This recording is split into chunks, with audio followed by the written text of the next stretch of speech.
On this week's episode of Most Cowbell, I'm going to talk about some famous people that I met very early in my career. People who had a profound influence on me and my taste in music. And maybe some people that other people don't think are famous, but I think are really pretty amazing. So, stay tuned.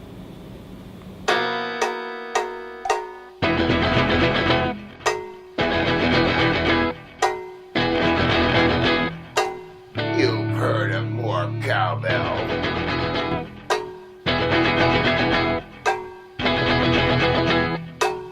Well, this is Most Cowbell.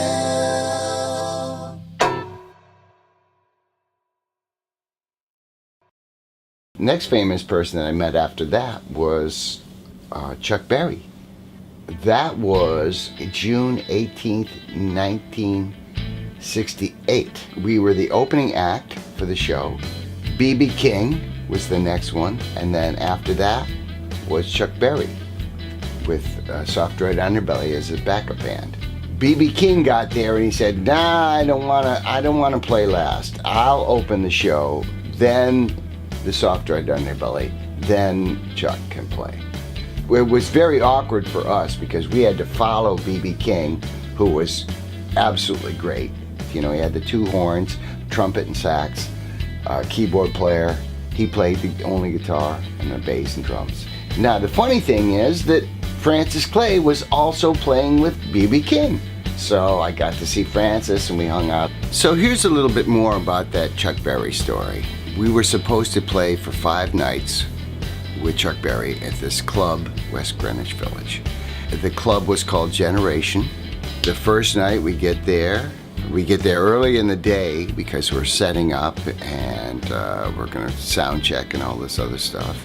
Chuck shows up like an hour before the doors open and he walks up to the stage. He said, "Who's the drummer?" I said, I am the drummer. He said, "I only have 2 things I want you to remember. When I raise my guitar up like this and I bring it down, I want you to stop but keep the beat going in your head, because we're just going to keep going. I'm going to sing some phrases and then you're going to come back in. You'll know when to come in." He said, "And then the other thing is that when I raise my left leg and I bring it out to the side and I bring it back in quickly, that means wrap up the song. Give me an ending on that thing." So, and then he said, "Okay, and the only other thing you need to know is when we do Memphis, don't do it with the part that's on the record. Do it like the Johnny Rivers version, because that's the best version." And so the bass player goes, "Not even like a bond?" And he's like, "No, just root notes. Root notes, the whole thing.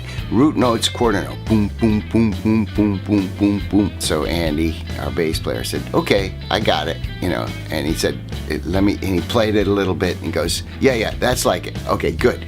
And then he said, "Let's do Johnny Be Good." Play Johnny Be Good. He says, "Sounds good, guys. I'll see you at the show." We play the gig. It goes over well.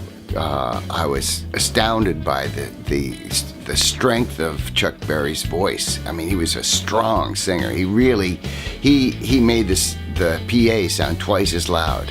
Just how he played. It was quite amazing. He sounded bigger and better than B.B. King or anybody else on that stage. And the audience loved it. The show is over and the promoter, who shall be nameless, comes over and says, "Listen, we've got Paul Butterfield and his band are here, and also Al Kooper and Jimi Hendrix, and they all want to jam. Is it okay if they use your stuff?" We said, "Sure, yeah, absolutely, that's awesome." You know, he said, "You should stick around, man, because it's going to be a good jam." So, okay. So we stuck around. We watched, you know, Hendrix played Like a Rolling Stone, and of course Al Kooper played his little dee-doo-doo-doo-doo on the organ and whatnot. Andy was like, "Come on, guys, we got to come back here tomorrow, and you know it's going to be hours to get back to Long Island. We got to go." You know, it's like 3 in the morning or something. So we leave, they're still jamming away. We go back to Long Island. We come back the next day and we had 2 brand new amplifiers that we bought just for this gig. And I had my little Ludwig drum, my cobbled together Ludwig kind of drum set that I was using in high school, gold sparkle. And my hi-hat was broken. So, and the 2 brand new twin reverbs didn't turn on. So it turned out the twin reverbs had blown fuses, so it wasn't that bad, and we put in new fuses, they worked, but I had to go out and buy a new hi-hat. I couldn't fix it. It was the foot pedal was broken in half. And so we came back and we told the promoter, listen, we had to spend, you know, $50 on this hi-hat, and we'd like you to reimburse us for it. And he said, no way. Okay, you guys, I didn't make you do this. You volunteered to let them use the stuff. It's not my problem. You know, maybe you should talk to the drummer with Paul Butterfield. And of course, he wasn't there, so we were kind of mad, but not that mad. You know, we played the show, and after the show, the same promoter comes up to us and says, listen, Al Kooper had so much fun jamming last night at the club that he brought his brand new band they're called Blood, Sweat and Tears, and they want to use your equipment to play a set. And we said, sorry, but we can't do that. We can't let them use our equipment after what happened last night. He said, no, you've got to let them do it. I mean, this is really important. I mean, you know, this is Al Kooper's new group. I came up with this idea. I said, listen, I'm willing to let whoever it is use my drums as long as they come and talk to me first and ask me personally if they can use my equipment. So Bobby Colombi, the drummer from Blood, Sweat and Tears, came over and he talked to me. We had a very nice conversation. He was really amazing. He was like a great guy, very funny. And he said, don't worry, if anything happens, I will either fix it or replace it if I break anything. You don't have to worry about me. And so I said, well, that's really nice. Then fine, go ahead. And same with the other guys. And so everything was good. We stayed till the end of the set. When they stopped, we went back to Long Island.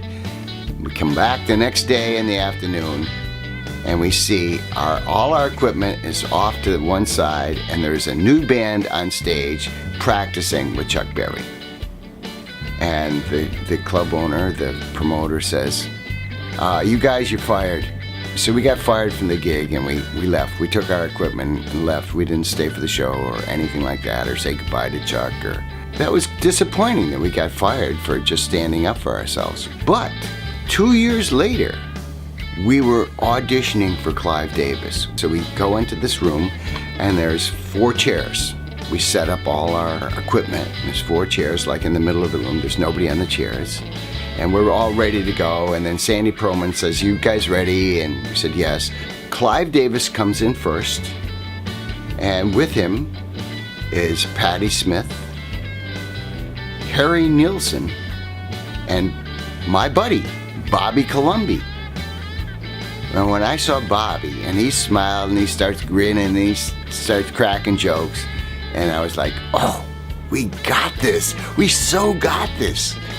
So, needless to say, that was the start of our career as Columbia Records recording artists, and we did pass the audition, and Bobby Colombi was very helpful.